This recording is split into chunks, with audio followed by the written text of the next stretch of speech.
Assalamualaikum warahmatullahi wabarakatuh. Kembali lagi bersama saya di kelompok 2 mata pelajaran Sosiologi Perikanan dengan tema presentasi gerakan dan strategi masyarakat pesisir untuk bertahan hidup di Indonesia.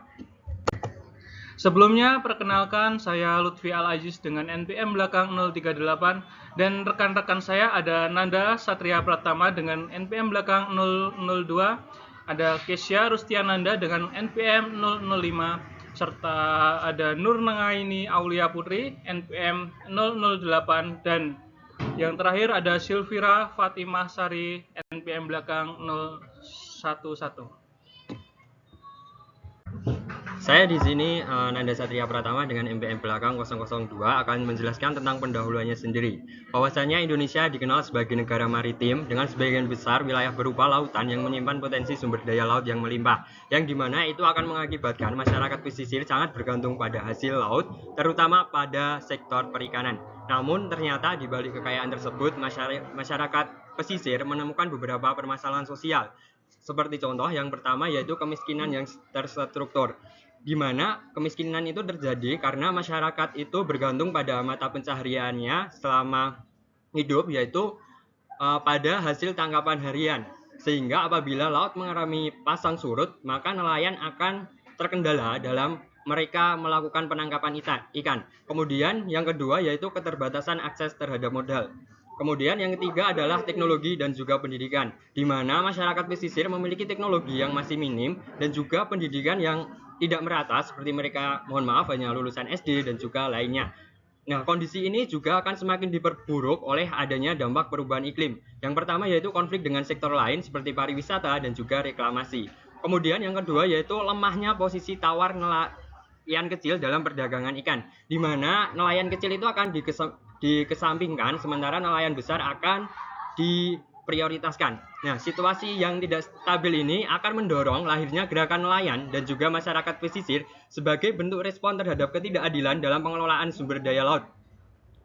Masyarakat pesisir tadi apabila mengalami yang namanya intimidasi, maka mereka akan membuat sebuah gerakan yang dinamakan gerakan nelayan dan juga masyarakat pesisir. Nah, gerakan ini tumbuh dari aksi lokal menentang penangkapan ikan ilegal dan kerusakan lingkungan, menjadi gerakan nasional yang memperjuangkan hak pengelolaan sumber daya, perlindungan wilayah tangkap tradisional, dan juga kedaulatan pangan laut.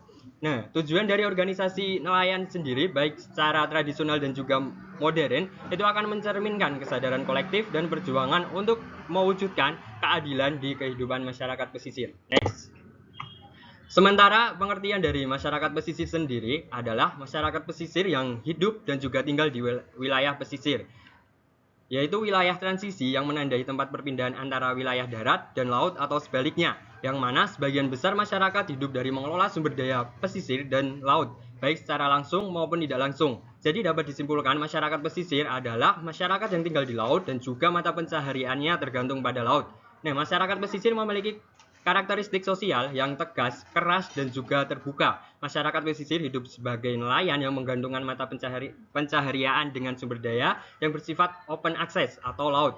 Laut menjadi sumber daya utama untuk menangkap ikan, dipengaruhi oleh iklim yang sering tidak teratur dan juga berisiko tinggi. Selanjutnya, saya Silvira Fatimah Sari dengan NPM 0011 akan melanjutkan presentasi mengenai karakteristik sosial masyarakat pesisir. Di antaranya, yang pertama ada modal, yaitu sebuah kemampuan masyarakat dalam menyediakan sumber daya untuk kegiatan usaha, seperti perikanan atau perdagangan hasil laut. Yang kedua ada tingkat pendapatan, yaitu menunjukkan hasil ekonomi dari kegiatan mereka sehari-hari. Yang ketiga ada pemasaran, yaitu sebuah kemampuan dalam memasarkan hasil tangkapan atau produk pesisir ke pasar lokal maupun luar daerah. Yang keempat ada upah harian yang mencerminkan kondisi ekonomi dan kesejahteraan masyarakat pesisir dari hasil kerja mereka. Yang selanjutnya ada strategi bertahan hidup, strategi yang dilakukan oleh masyarakat pesisir. Dibagi menjadi dua, yaitu strategi tradisional dan strategi inovatif. Strategi tradisional dibedakan menjadi tiga. Yang pertama, mendiversifikasi mata pencarian ke sektor lain seperti budidaya, pengolahan hasil laut, dan jasa transportasi. Yang kedua, membentuk hubungan komunitas yang kuat, jaringan pengaman sosial ketika terjadi paceklik. Yang ketiga, memanfaatkan organisasi tradisional dan ada dalam pengelolaan wilayah tangkap. Yang kedua ada strategi inovatif, yaitu membentuk membentuk gerakan nelayan dan masyarakat pesisir yang menuntut hak pengelolaan, kedaulatan pangan, asuransi, dan perlindungan wilayah. Saya Kesya Rustiananda dengan NPM 005. Tantangan masyarakat pesisir yaitu masyarakat pesisir menghadapi tantangan besar akibat perubahan iklim dan tekanan antar sektor. Pergeseran musim tangkap, meningkatnya cuaca ekstrim, dan ketidakstabilan pendapatan menjadi dampak nyata yang dirasakan nelayan di berbagai wilayah pesisir seperti Ujung Batu, Jawa Utara. Selain itu, konflik kepentingan antara sektor perikanan, pariwisata, dan industri semakin memperburuk kondisi sosial-ekonomi. Kasus di Kulon Progo menunjukkan benturan antara pengembangan wisata mangrove dan kepentingan masyarakat tradisional. Sementara di Samboja terjadi ketegangan antara nelayan kecil dan kapal besar akibat pembagian zona tangkap yang tidak adil. Ekspansi wisata di Bengkulu mengubah struktur ekonomi lokal, membuat nelayan kehilangan sumber utama.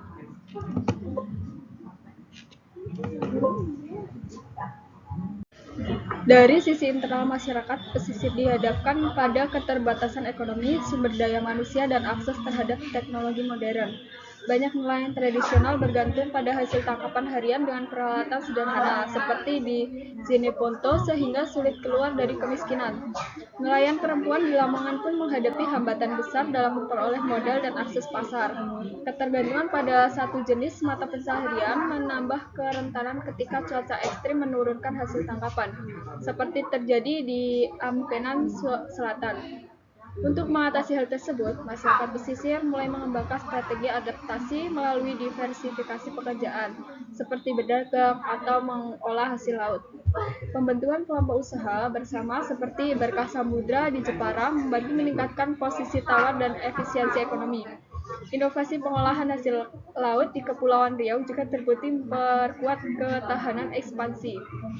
Upaya ini menunjukkan pentingnya sinergi antara adaptasi, kelembagaan lokal, dan dukungan kebijakan publik agar strategi dapat berkelanjutan. Perkenalkan, nama saya Nurgaini Aulia Putri dengan NPM belakang 008. Di sini saya akan menjelaskan tentang analisis tantangan. Analisis tantangan ada siklus kemiskinan dan ketidakadilan struktural. Masyarakat pesisir menghadapi siklus kemiskinan akibat ketergantungan pada sumber daya laut yang rentan terhadap cuaca, musim, dan eksploitasi berlebihan.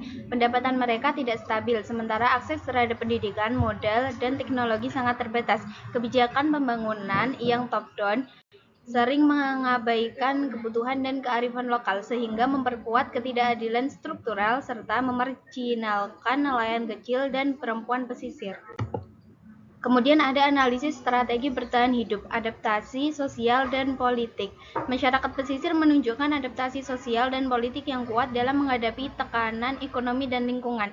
Modal sosial seperti gotong royong, jaringan keluarga, serta diversifikasi mata pencaharian menjadi strategi utama menghadapi ketidakpastian hasil laut. Dukungan antar warga melalui pinjaman informal dan kerja kolektif mencerminkan solidaritas tinggi. Di sisi lain, muncul gerakan nelayan yang berkembang dari protes lokal menjadi advokasi nasional, menuntut keadilan dan kebijakan perikanan, akses asuransi, dan perlindungan hukum. Baik, kesimpulan yang sudah disampaikan oleh teman-teman tadi yaitu masyarakat pesisir di Indonesia menghadapi berbagai tantangan seperti perubahan iklim, kemiskinan, dan ketidakadilan struktural. Namun, beberapa mereka mampu bertahan melalui strategi adaptif yang memadukan kekuatan tradisi dan inovasi seperti penguatan solidaritas sosial, diverifikasi pekerjaan, serta pembentukan gerakan nelayan. Selain menjaga keberlanjutan lingkungan, melalui kearifan lokal, mereka juga memperjuangkan kedaulatan atas sumber daya laut. Dengan demikian, keberlanjutan pesisir hanya dapat tercapai jika masyarakat pesisir diberi peran aktif dalam pengelolaan sumber daya dan kebijakan yang menyangkut kehidupan mereka. Demikian presentasi dari kelompok kami. Apakah ada pertanyaan? Bila ada pertanyaan, silahkan tulis di bawah kolom komentar. Sekian dari kelompok kami. Kurang lebihnya mohon maaf. Wassalamualaikum warahmatullahi wabarakatuh. Dadah, see you.